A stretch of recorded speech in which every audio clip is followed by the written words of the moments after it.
Dol, kung hindi ako mag-carb sa umaga, gugutumin naman ako sa workout ko at di makakatulog sa gabi.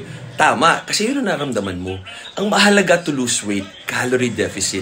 Hindi na mahalaga kung saan mo tinime yung carbs mo. As long as yung total calories mo sa araw na yun ay naka-deficit ka. Ibig sabihin, minus 100 calories ng maintenance more, 200 calories or even more, basta kaya mo.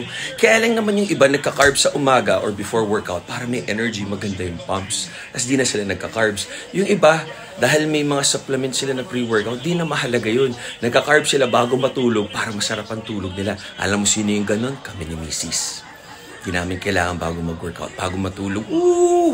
Yung iba sabi, bawal matulog na busog, kami hindi ganun. Kasi we do what works for us. Huwag niyo po kaming gayahin. Ito po nag-work para sa amin.